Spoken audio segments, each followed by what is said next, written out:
Baking বা soda দি ঘিলা পিঠা সকলোৱে বনাই নহয়নে? কিন্তু কলখাৰ দি আপোনালোকে পিঠা বনাই পাইছেনে? কেনেকৈনো কলখাৰ দি পিঠা বনালোঁ চাওঁচোন আহক।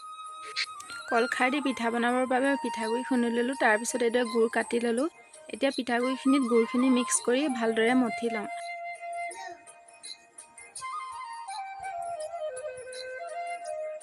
দেখিছেনে পিঠাগুড়িখিনি মঠাৰ পিছত কেনেকৈ মুঠি মুঠি হৈ গৈছে? এই মুঠি মুঠিখিনি এনেকৈ হ'লে পিঠাখিনি কোমল হয়। এতিয়া কলখাৰ দি দিম। কলখাৰ দিয়াৰ পিছত এইদৰে সানি ল'ম ভালকৈ। এনেকুৱাকৈ সানিম যাতে গুটি গুটি ৰৈ নাযায়, ভালকৈ মিলাই ল'ম। এতিয়া আধা ঘণ্টামানৰ বাবে ঢাকি থৈ দিম। এতিয়া চাওঁ আহক কলখাৰখিনি কিদৰে প্ৰস্তুত কৰিলোঁ। কল বাকলি শুকুৱাই এইদৰে জুইত পুৰি ল'ম।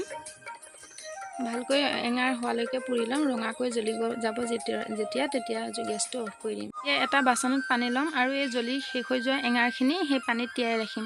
তিয়াই ৰখা পানীখিনি ঠাণ্ডা হ'লে ভালকৈ জোকাৰি মোহাৰি ল'ম। সেইখিনিয়ে হৈছে আমাৰ কলখাৰ। কলখাৰ দি ব্যৱহাৰ কৰি প্ৰস্তুত কৰা পিঠা খাবলৈ বহুতেই সোৱাদযুক্ত হয়।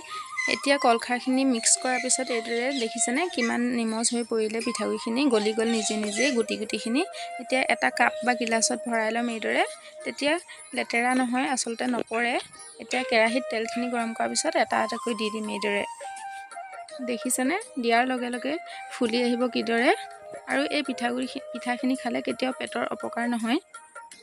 কলখাৰ দি প্ৰস্তুত কৰা পিঠাখিনি সদায় কোমল হৈ থাকে, কেইবাদিনলৈও কোমল হৈ থাকে আৰু লগতে পিঠাখিনি ফুলি আহে, দেখিবলৈও ধুনীয়া হয়। এনেকৈ এদিন নিশ্চয় বনাই খাব। আজিলৈ বাই বাই।